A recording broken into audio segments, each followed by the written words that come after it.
These seem like dark days for the Pokémon mainline games, not from a sales perspective, but from a positivity one in online communities.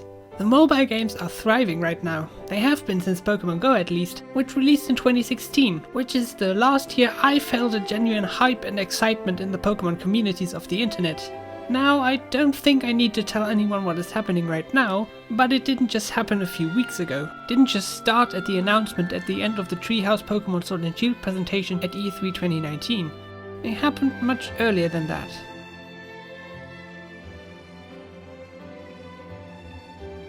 It was early 2016. For the Pokémon mainline games, the last release had been in 2014 with Omega Ruby and Alpha Sapphire. Games that weren't received perfectly by the core fan base, and I too find myself longing to play the original games rather than the 3DS remakes. But that whole year of silence in 2015 did make me and a lot of other people yearn for a new Pokémon experience. Generation 6 had left a bad taste in a lot of people's mouths, but that had happened before. Remember how flawed Diamond and Pearl were when they were first released? It took 2 years before Platinum fixed basically everything, and only 2 more years for Black and White to release, also on the Nintendo DS. And now we all knew it was time for the same thing to happen again. The 3DS would get its redemption, and we all tuned in on the 26th of February to watch Pokémon Sun and Moon get announced. Sure, we didn't get any real in-game footage, just a bunch of shots of people working on it and a bit of meaningless concept art, but we were all eager and ready for the start of not just a new generation of Pokémon, but also the beginning of the hype cycle once again. If Colo Colo leaks or Pokémon Sunday means anything to you, you have probably also followed previous Pokémon hype cycles before. Japanese only announcements at a time where Pokémon games released months earlier there than in the rest of the world. Now, with the games releasing simultaneously everywhere at once, a new marketing strategy had to be tried out, and after a shallow attempt at an online presence with X and Y, Game Freak, or whoever else leads the marketing, were ready for an actual online trailer campaign, which took off on the 10th of May 2016. From then on out, but especially after that year's E3, we were basically bombarded by trailers showing off new parts and features of the game. They even produced a couple of trailers filmed with real people, telling cute little stories that slightly connected to the game. It felt like a lot of money was put into this marketing campaign, which makes sense since it fell into the same summer of Pokémon Go. Pokémon was at the second height of its existence, and the ad campaign for the new mainline games reflected that. Maybe they were even a bit too eager to show off the cool new stuff, and I personally decided to go on media blackout once the demo hit and only played it one day before the game officially came out, so I wouldn't know even more things than I already saw from all the trailers. Hell, I only found out about the red and blue cameo in the game when I first arrived at the battle tree after like 50 hours or something. Or rather, I would have if a disgusting person didn't spoil it with their forum avatar. Speaking of forums, I had a lot of fun reading and watching people's reactions to the newly released information. Crabrawler was revealed at the Pokémon World Championship. Threads and discussions popped up immediately and talked about the Pokémon in detail. Everything seemed to look great, but then Sun and Moon released. I and most people that have played these games like them. They reviewed well and are objectively good games in a lot of ways, but a certain core in the Pokémon fan base had more than a few problems with them. I won't list them all, but in addition to the age-old "there's no post-game content, it's too linear, and there's too much Gen 1 pandering", the criticisms focused on the story and the storytelling, which in Sun and Moon took a never-before-seen forefront, because in addition to having a lot of text, all dialogue scenes take now much more time, even while hammering the B button, because the camera and character animations can't be skipped, meaning if you don't care about the dialogue, you have to inevitably, and kinda ironically, have to spend a lot of time trying to ignore it. Still, it's not like everyone hated everything these games are, quite the opposite of course. And in addition, no one could take those months of anticipation and hype from us. In fact, I still sometimes go back and reread a lot of the discussions and reactions from back in the day just to reminisce of a better time, because after the summer of 2016 came 2017 and the announcement of Ultra Sun and Ultra Moon. To say people were disappointed and or confused might be a bit of an understatement. Before the official reveal of these two games, there was a lot of speculation of what might happen next, made worse by leaks and slightly inaccurate information shared by industry insiders. People were hoping for a sequel to Sun and Moon or a cross-gen game called Pokémon Stars, which will release on the then called NX, the handheld console hybrid from Nintendo, make use of its much higher capabilities and fix many issues people had with the original games, akin to Platinum back in 2008. So expectations were high for the announced trailer scheduled for the 6th of June 2017. What people got was a fantastic commercial short film for Pokémon Tournament DX and a half-hearted announcement for Pokémon Ultra Sun and Ultra Moon to be released on the 3DS in late 2017. Again, to say people were disappointed and or confused would be an understatement. Heck, it made me so frustrated that I decided to make my first YouTube video that you know of, trying to explain what these games were likely going to be. But for most people, the basic fact that they would be released on the 3DS would be a disappointment, given that the Nintendo Switch had already been released in March of that year and would become the new home of the Pokémon franchise, although that wasn't entirely proven at the time. So every single trailer or piece of information that was released for Ultra Sun and Ultra Moon was received with a lot of skepticism. Of course, everyone in existence watched my video and therefore knew what to expect, so nobody was confused by what these games were anymore, but disappointment sure was everywhere, and while I did end up really liking the Ultra games, I do have to say that an actual sequel to Sun and Moon or a stronger divergence from the original releases would have been preferred. My point is, the well has already been poisoned, and next year's games would have to bring a lot to the table, or people would seriously question their love for this franchise. Oops. No, I haven't bought or played these games because they're disgusting garbage, so I won't talk about their quality or anything, but saying that everybody was happy about its reveal on the 30th of May would be a complete and utter lie. At this point, a lot of core fans were already very annoyed by the constant focus on the first generation of Pokémon, while the mainstream probably didn't care too much about that. So while most people happily accepted their second starter Pokémon in X and Y and didn't really get the fact that most Mega Evolutions in the game and literally all Alolan regional forms were for the first generation, those that were already unhappy just got another punch in the face with the second full remake of the Kanto region. And if that wasn't enough to dissuade core fans, the Let's Go games also were specifically designed to ace Pokémon Go players into the mainline series. So a lot of difficult systems like abilities and held items were removed from the game in addition to wild battles and a lot more like the Savvy Islands and competent online features. But most damaging of all was the fact that this was the first real home console game, specifically designed to be played at home as told by Game Freak, and it didn't even feel close to what people wanted. Top-down view of the camera, simplified proportions even compared to Sun and Moon, the list could go on and on. All this contributed to the online discussions about these games to be incredibly toxic, because you were either excited about the game or you couldn't stand it, and anyone with any interest in it, because it was the continuation of the downfall of the Pokémon mainline games in your eyes.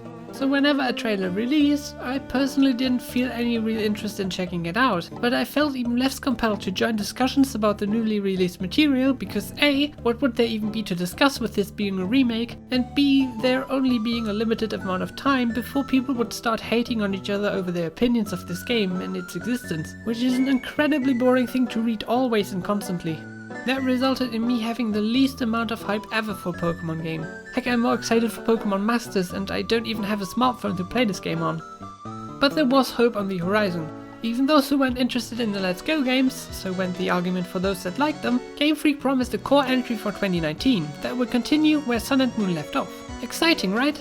The game that has been in development since Sun and Moon finished, sometimes in 2016, would hopefully not just be a game for everyone, but also be the one to finally give us what we have been waiting for since the release of the Switch in early 2017. Our first Pokémon mainline game for a home console. 27th of February 2019. A special Pokémon Direct has been scheduled and would present the world with first footage from the 8th generation Pokémon games, Pokémon Sword and Pokémon Shield. And without going too much into it, the trailer we saw was weird. It was around 2 minutes of the main characters walking around in like half a dozen different environments. We saw a couple of battles only featuring old Pokémon, and then we saw a rendered trailer of the 3 new starter Pokémon. Oh, and at the end we got a tease of the new gym system as well.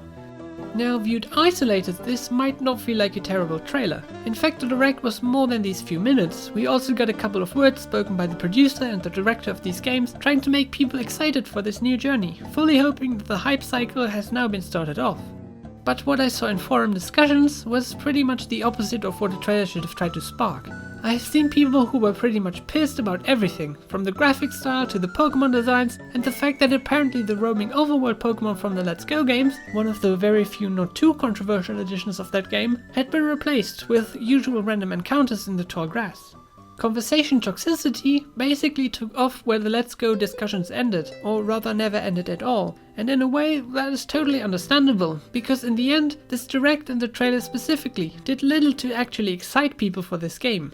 Sure, the region will probably be interesting to explore, and whatever they would do with the football stadiums would be interesting, but even to those things we didn't get any substantial explanation whatsoever.